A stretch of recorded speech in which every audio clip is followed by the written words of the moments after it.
kita mengirimkan Ummul Quran Suratul Fatihah yang kita niatkan pertama hamba agar segala amal ibadahnya diterima oleh Allah Subhanahu wa taala, diampuni atas segala dosa dan kesalahannya. Dan juga niat agar kita selalu dipanjangkan oleh Allah usia dan umur kita, dan juga bagi yang sakit Allah angkatkan penyakitnya. Allahumma al-afiyah fi badadina wa afiyah fi sam'ina wa afiyah fi basarina wa afiyah daimah fid din wad dunya wal akhirah bi rahmatika ya arhamar rahimin. Ya Allah, sehatkan selalu badan kita, sehatkan pendengaran, sehatkan penglihatan, sehatkan semuanya, baik dalam agama kita, baik di dunia maupun kelak di akhirat. Yang selanjutnya, di samping kita berdoa dan memohon dan diangkatkan setiap penyakit bagi yang sakit, kita juga diperluaskan oleh Allah rezeki dengan infak sedekah di subuh Jumat barokah ini. Berbagai macam cara pengurus masjid untuk memanjakan jamaahnya. Ada yang subuh Jumat barokah, ada yang Sabtu barokah, ada Ahad barokah, ada ilmu pengajian yang bermanfaat, ada pengajian fikih ibadah, macam-macam.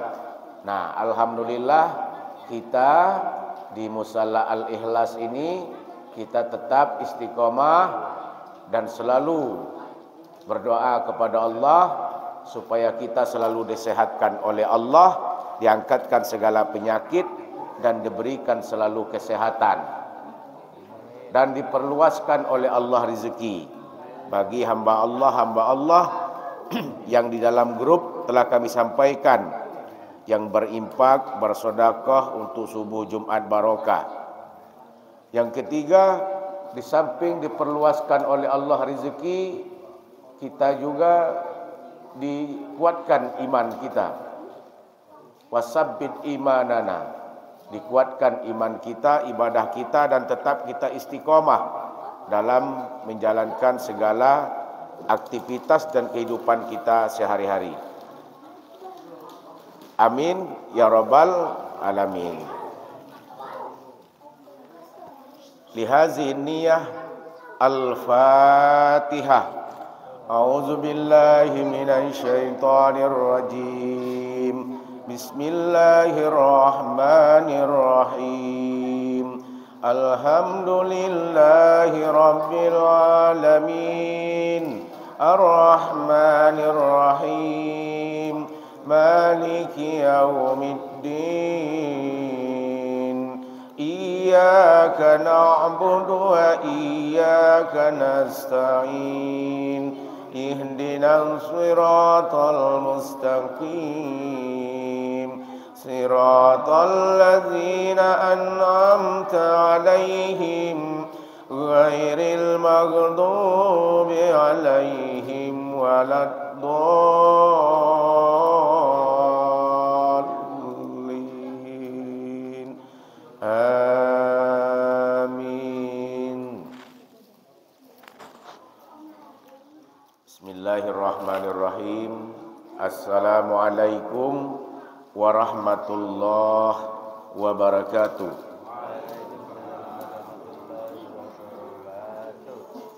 Alhamdulillahi rabbil alamin. Arsala rasulahu bil huda wa dinil haqq liyuzhirahu ala dini kullihi wa kafa billahi syahida. Rabbi israh li sadri wa yassir li amri wahlul 'uqdatam min lisani yafqahu qawli. Amma ba'du.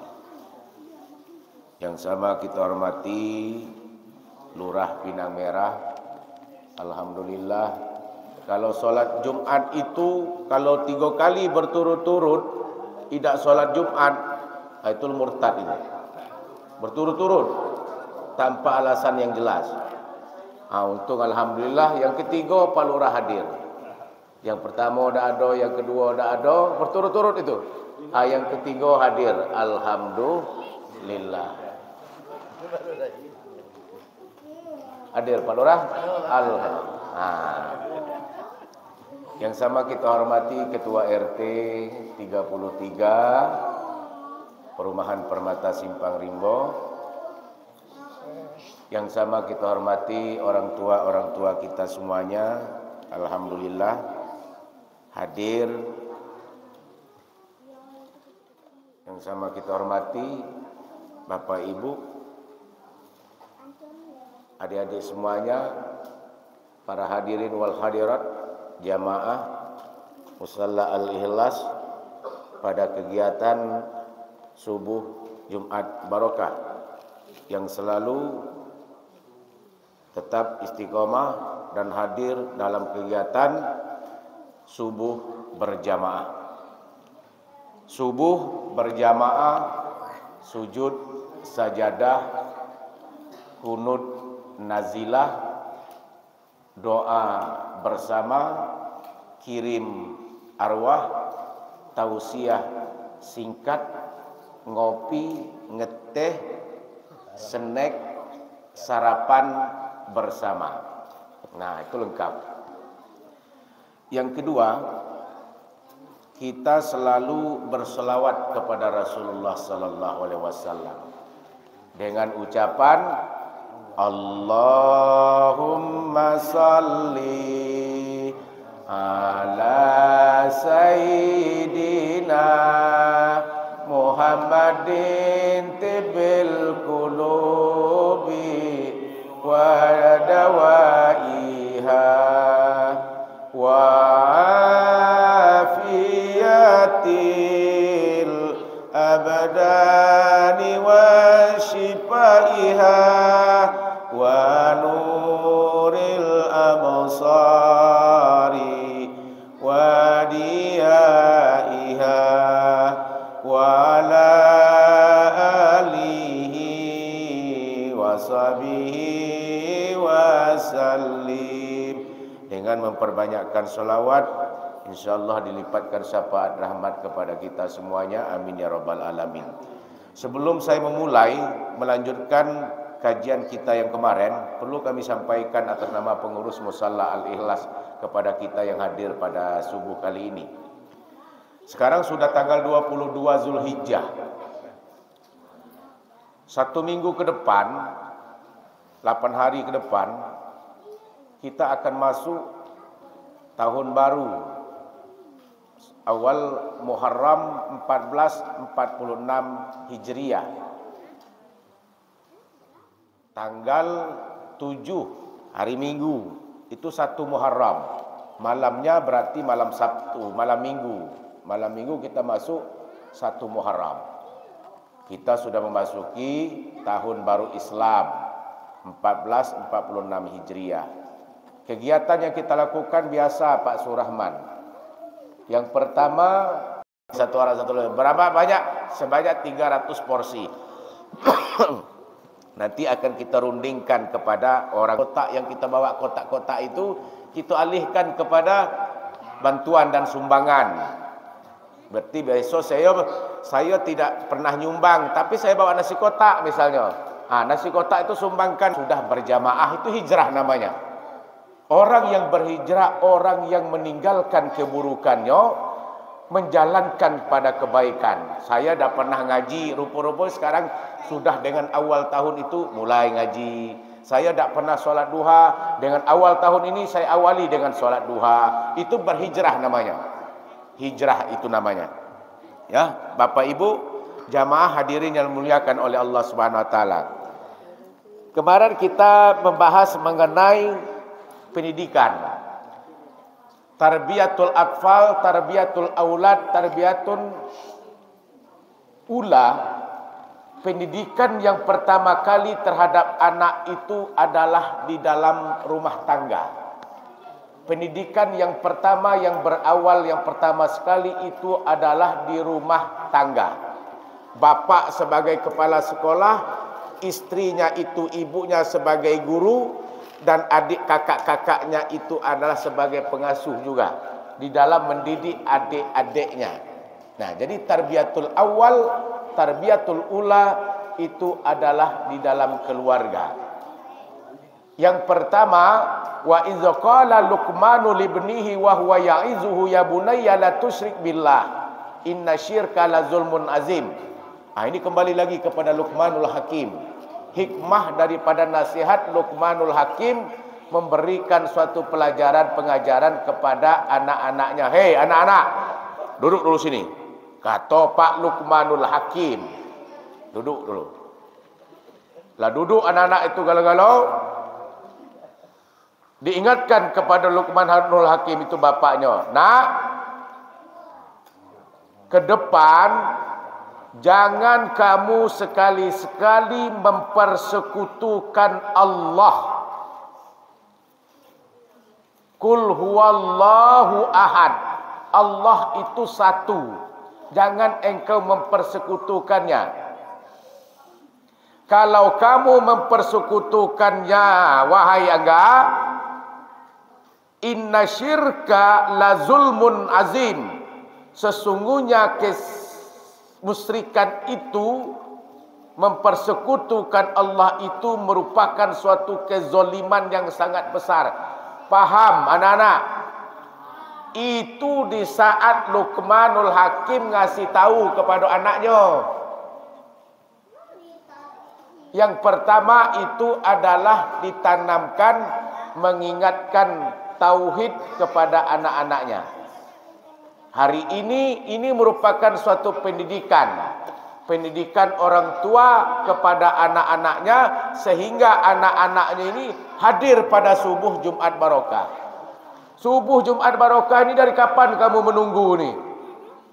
Untuk hadir pada subuh Jumat Barokah ini, dari jam 7 sehabis solat maghrib, solat isya, ditunggu sampai jam 4 subuh untuk hadir. Jadi yang jago-jago perumahan kita tu ini galau-galau nak berkeliaran dia kayak apa nama itu, pasal apa waktu puasa tu.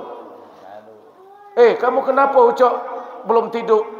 Kami nak nunggu subuh Jumat Barokah Ustaz. Oh iyalah, ya bolehlah, duduklah situ di lapangan kamu. Pergi lagi ke atas itu keliling, ngumpul sana. Ngapa kamu ngumpul-ngumpul di sini? Kami nak nunggu subuh Jumat Barokah Ustaz. Kaget kalau nyampe di rumah, tidak juga tidak lagi bisa berbalik ke musala. Akhirnya apa? Tertidur kalau di musala. Untuk apa? Nunggu subuh Jumat Barokah. Setelah ditunggu, alhamdulillah ada kalau.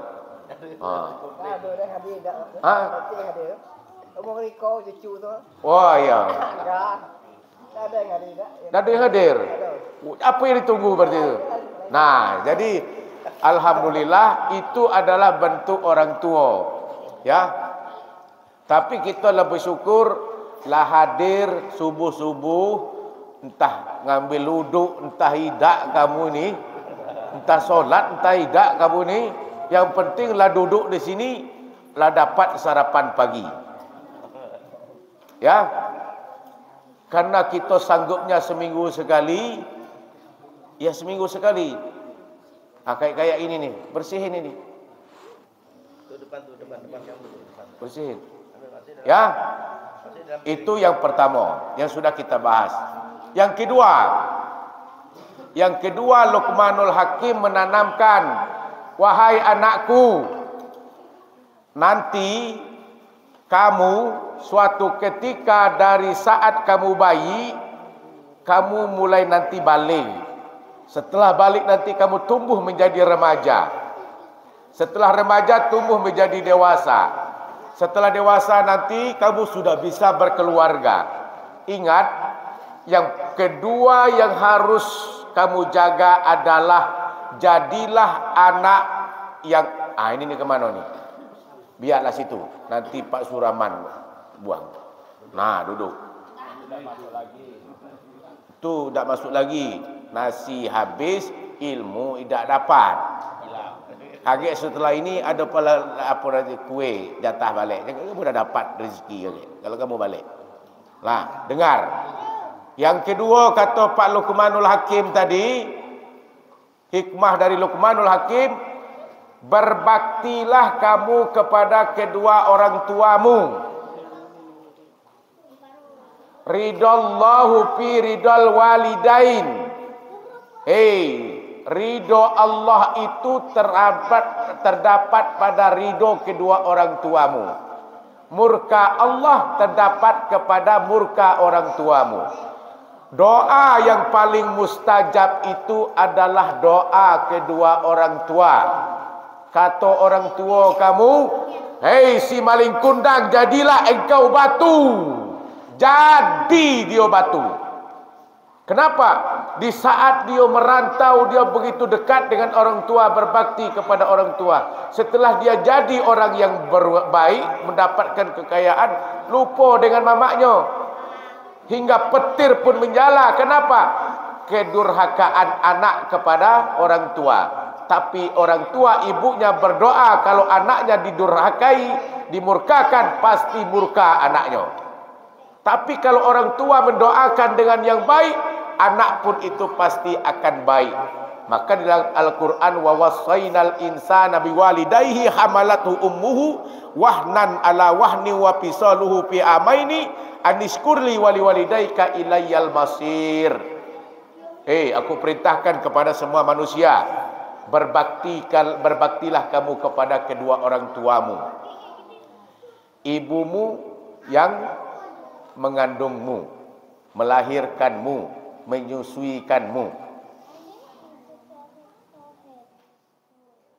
sampai 2 tahun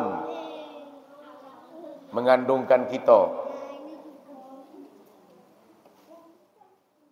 Berbaktilah kepadaku, kata Allah.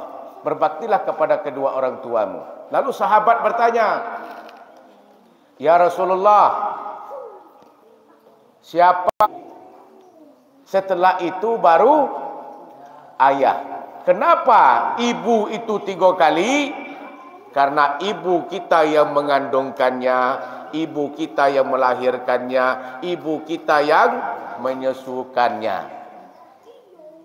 Ayah mencari nafkah untuk kehidupan dalam keluarga. Ayah tak bisa juga dilupakan, karena ayahlah bisa itu memimpinkan di dalam keluarga. Makanya ngaji. Berapa orang Nabi Nuh? Enggak. Ya. Orang yang ada jauh di pojok sana ujungnya, lagi megang dahan pohon kayu dalam keadaan banjir. Apa kata Nabi Nuh? Siapa yang ingin mengikuti, siapa yang akan menjadi pengikut saya ini, naik ke atas kapal. Karena airnya ini akan bertambah tinggi dan bertambah besar lagi dari banjir yang ada. Saking sombongnya Kan'an ini, karena dia berpura-pura beriman kepada Allah dan dia durhaka kepada orang tua, dia tak mau mengikuti ayahnya yang namanya Nabi Nuh alaihissalam. Apa kata Nabi Nuh? Wahai anakku Kan'an, air bah ini akan sangat dan lebih besar lagi setelah yang banjir ini. Kalau kamu dan besar, saya akan naik ke atas bukit dan gunung yang tinggi. Saking sombongnya Kan'an itu, tak lama lagi datang air bah yang lebih besar, gunung, bukit yang tinggi, jauh pun itu terlampaui semuanya, tenggelam galau-galau, termasuk Kan'an. Itu karena Kan'an itu sombong, berpura-pura beriman dan tidak mau mengikuti apa yang disampaikan oleh ayahnya. Itu yang dikatakan anak yang durhaka. Assalamualaikum warahmatullahi wabarakatuh.